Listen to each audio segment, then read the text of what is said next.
Assalamualaikum warahmatullahi wabarakatuh. Perkenalkan, nama saya Muhammad Rizky Nur dengan NIM 19090760045 dan teman saya Fredly Devia Nobel dengan NIM 19090760044. Ya, di sini saya dan teman saya ingin mereview atau membedah jurnal yang berjudul Perbandingan Efisiensi Saluran Transmisi Jarak Pendek dan Menengah untuk Sirkuit Ganda.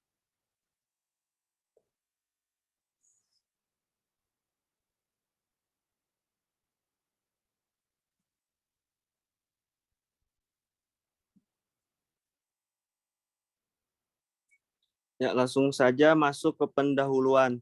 Pada dasarnya, besarnya efisiensi pada saluran transmisi dapat dipengaruhi oleh besarnya tegangan yang diberikan pada suatu jaringan transmisi tersebut.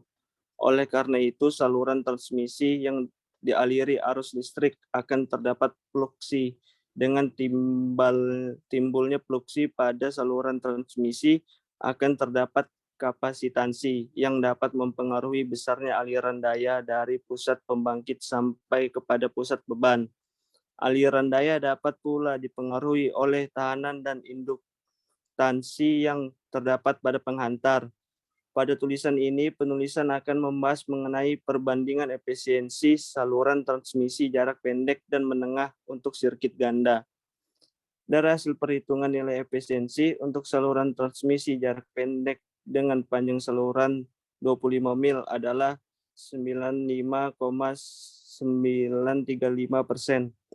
Sedangkan untuk saluran transmisi jarak menengah dengan panjang saluran 75 mil adalah 8,633%. Next. Parameter saluran transmisi. Resistansi dari suatu konduktor atau kawat penghantar dapat ditentukan dengan persamaan R sama dengan rho I dibagi A, di mana rho adalah resistivitas, I itu panjang kawat, dan A itu luas penampang kawat.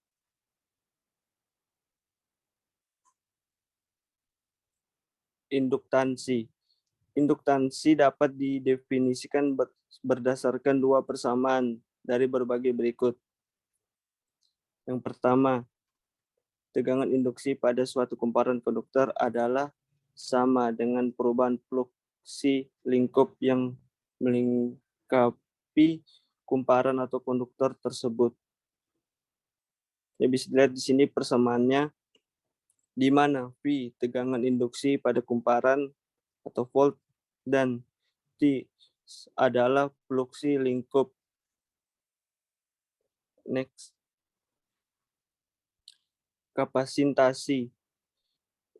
Kapasitasi adalah muatan persatuan beda potensial,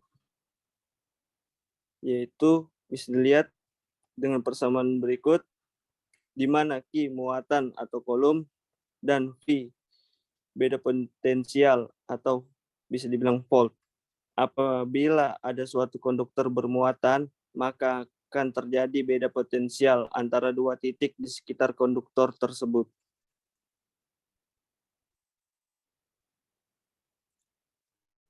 Saluran transmisi jarak pendek.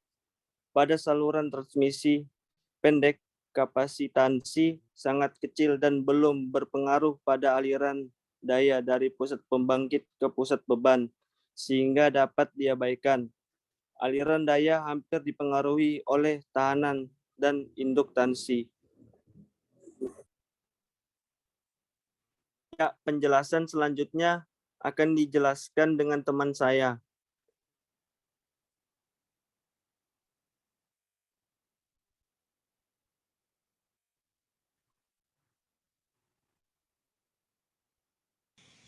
Ya, di sini saya akan menjelaskan sedikit tentang saluran transmisi jarak menengah.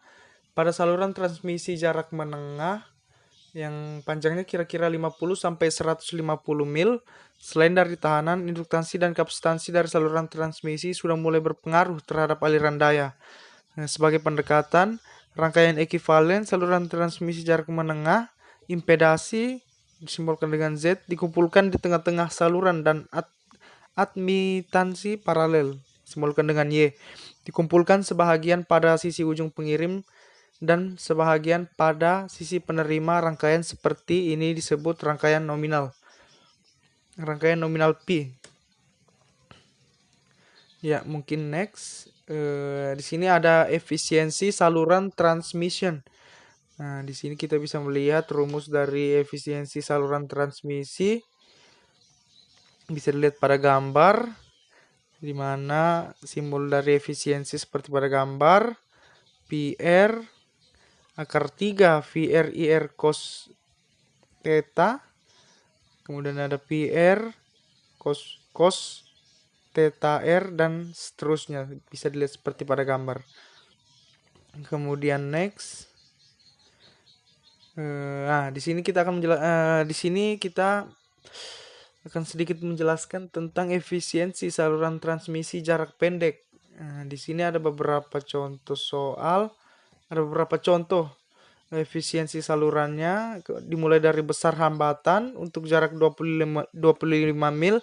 Bisa dilihat contohnya seperti itu. R sama dengan 0,307 ohm per mil. Kemudian dikali 25 mil dan hasilnya 7,675 ohm. Kemudian begitu juga dengan reaktansi induktif. Bisa dilihat pada gambar. Impedasi saluran Z sama dengan R1 plus JX1 sama dengan 7,675 plus J6,98 ohm. Z sama dengan 10,37 kurang dari 42,28. Nah, contoh-contohnya itu bisa dilihat pada slide ya, seperti arus beban, tegangan penerima pasca ke netral, tegangan ujung pengirim ke pasa, kemudian kapasitas daya ujung pengirim simbolkan dengan PS, dan efisiensi salurannya yang terakhir. Di sini ada N sama dengan PR plus PS dikali 100%, sama dengan 125 per 130,296 kali 100 kali 100%, efektivitas N sama dengan 95,935%. Ya, mungkin seperti itu. Kita lanjut. Nah, ini kurang lebih seperti yang tadi. Bisa dilihat pada gambarnya. Bisa dilihat pada slide. Di sini menggunakan jarak antara konduktor sama dengan 6 Ft. Nah, di situ ada besar hambatan, reaktansi induktif, impedasi saluran, tegangan pada ujung pengirim. Ya, mungkin seperti itu. Kurang lebih efisiensi saluran transmisi. Jarak pendek, ini jarak menengah. Ya, kemudian next. Nah, di sini kita melihat nilai hasil dari perhitungan.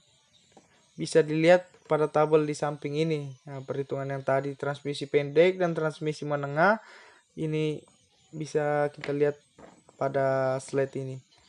Nah, di sini saluran transmisi pendeknya VR sama dengan 150, VS-nya satuan kilovolt 156,504, PR MW 125, PS 130,2% dan N-nya 95,935.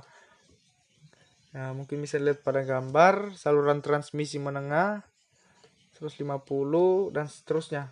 Ya. Mungkin itu saja yang bisa kami sampaikan dan kami bedah jurnalnya. Mungkin untuk kurang lebihnya kami mohon maaf. Semoga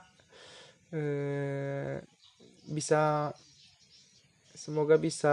lebih baik lagi ke depan dalam membedah jurnal. Mungkin itu saja dari kami. Kurang lebihnya kami mohon maaf. Terima kasih.